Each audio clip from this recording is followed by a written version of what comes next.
Hello दोस्तों, the factual info में आप सभी का स्वागत है। आज हम बात करते हैं कि हम ऑफलाइन आरटीआई कैसे फाइल कर सकते हैं। आरटीआई, जी हाँ, सूचना का अधिकार।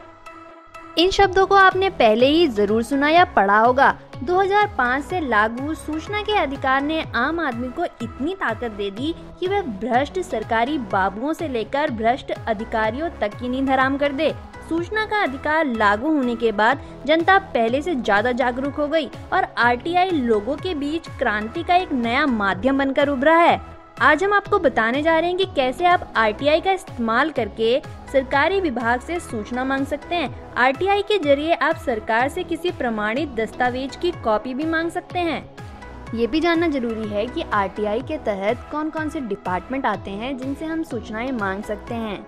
तो ये डिपार्टमेंट हैं चुनाव आयोग यानी इलेक्शन कमीशन, संसद, विधानमंडल, सभी सरकारी ऑफिस, कोर्ट, सभी सरकारी बैंक, पुलिस डिपार्टमेंट, सरकारी हॉस्पिटल, सरकारी बीमा और फोन कंपनियां, प्रेसिडेंट, प्राइम मिनिस्टर, गवर्नर और सीएम भी इन्हीं के बीच आते हैं।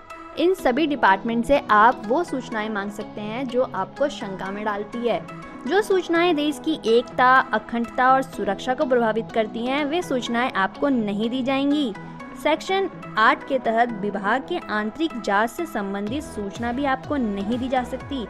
इतना ही नहीं, सेक्शन 19(1) के तहत अगर आपकी आरटीआई का जवाब 30 दिनों में नहीं आया है तो आप फर्स्ट अपील अधिकारी, जो कि उस डिपार्टमेंट का हेड अधिकारी होगा, उसके पास अपील कर सकते हैं। वैसे फर्स्ट अपील अधिकारी से अपील करने के बाद ही आपको सूचना मुहैया करा दी जाती है। अगर ऐसा करने पर भी आपको सूचना नहीं मिलती है तो आप सेक्शन 19(3) के तहत 90 दिनों के अंदर सेकंड अपील अधिकारी को दूसरी अपील कर सकते हैं। इसके बाद सूचना के संबंधित विभाग आपको सूचना जरूर मुहैया करा देगा, अदरवाइज उसको बहुत बड़ी पेनल्टी लगेगी। आइए जानते हैं कि किन किन स्टेप्स को फॉलो करके आप ऑफलाइन आरटीआई फाइल कर सकते हैं।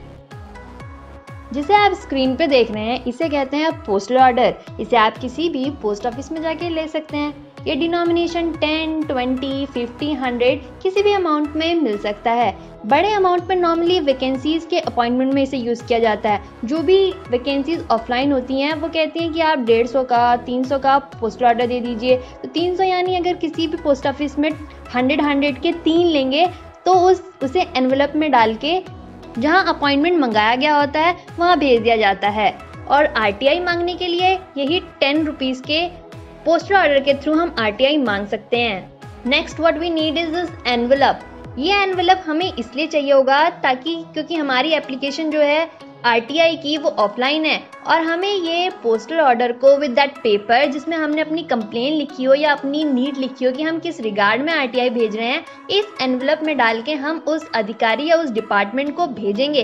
पर ध्यान रखें, जब भी हम पोस्ट ऑफिस से खरीदें तो हम इस तरीके का ही एनवेलप खरीदें, क्योंकि बाकी जो एनवेलप होंगे वो नॉर्मल होंगे, लेकिन ऐसे एनवेलप जिन पर स्टैंप लगी होगी, इसका ये बेनिफिट है कि इसके 5 रुपीज़ आपके कम हो जाएंगे किसी भी रजिस्ट्री या स्पीड पोस्ट जिस भी थ्रू आप वहाँ भेजना चाहते हैं। हमारा जो ये एनवेलप होता है ये पोस्ट ऑफिस से आपको 5 रुपीज़ में मिलेगा और 5 रुपीज़ की इसके ऊपर स्टैंप लगी होती है। तो एक तरीके का बिल्कुल ये फ्री हो जाता है, क्योंकि 5 रुपीज़ तो डिडक्ट हो जाते हैं, मतलब ख़त्म हो जाते हैं जब भी हम किसी भी स्पीड पोस्ट या रजिस्ट्री के थ्रू इसको वहाँ भेजेंगे जहाँ हमें भेजना होता है। आइए शुरू करते हैं कि हमें किस तरीके से इस पोस्टल ऑर्डर को भरना होता है। P2 होता है उसका एड्रेस जिसे हम भेज रहे होते हैं और यहाँ हम अपना एड्रेस लिखते हैं। P2 में कोई भी डिपार्टमेंट हो सकता है जिसे हम भेजना चाहते हैं। लेट्स टेक एन एग्जांपल, हम किसी शिक्षा अधिकारी को भेजना चाहते हैं तो हम यहाँ लिखेंगे उसका एड्रेस और यहाँ लिखेंगे हम अपना कंप्लीट एड्रेस। ये जो आप लाइन देख रहे हैं इसको आप ज़रूर फाड़ लीजिए और फाड़ के इसे अपने पास रख लीजिए, क्योंकि जो नीचे नंबर दिया गया है ये नंबर एज अ रेफरेंस हमारे पास होना चाहिए। ये सेम टू सेम इस तरीके से इधर भी लिखा हुआ है 52F वाला, तो उस पोर्शन को हम फाड़ के अपने पास रख लेते हैं।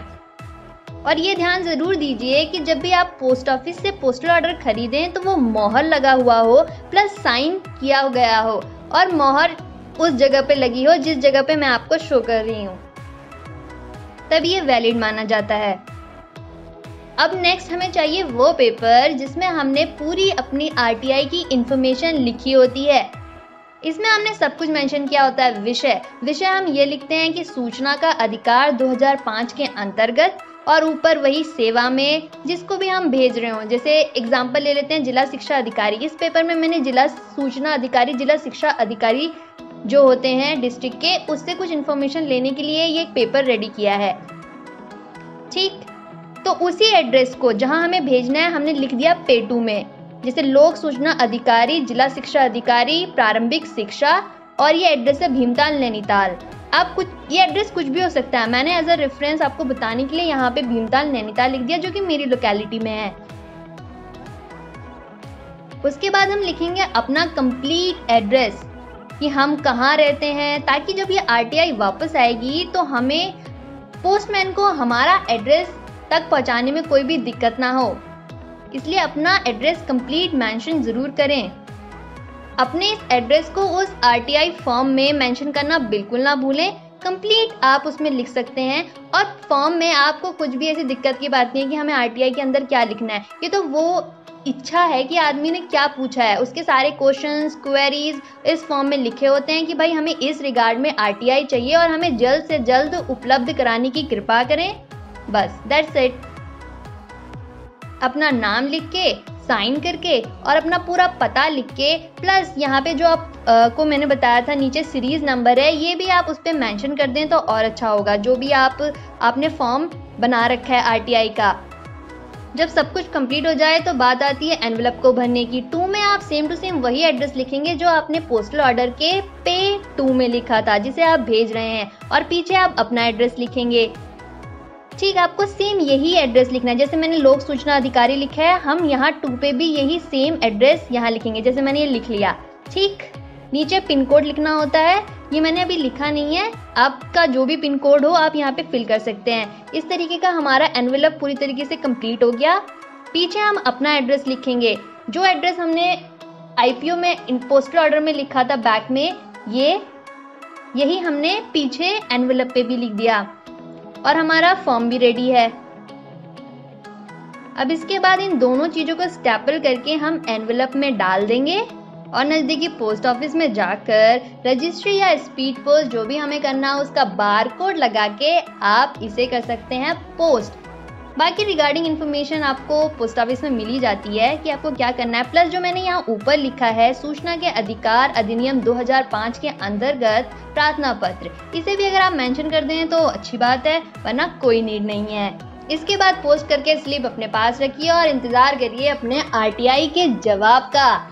तो अगर आपको ये वीडियो पसंद आई हो तो चैनल को सब्सक्राइब करें और इस छोटी सी वीडियो को शेयर ज़रूर करें, ताकि जिन लोगों को आरटीआई डालने में दिक्कत है और उन्हें बिल्कुल भी प्रोसीजर नहीं पता, तो ये 0 से लेकर अंत का प्रोसीजर बहुत ही छोटा सा और बहुत इजी वे में था।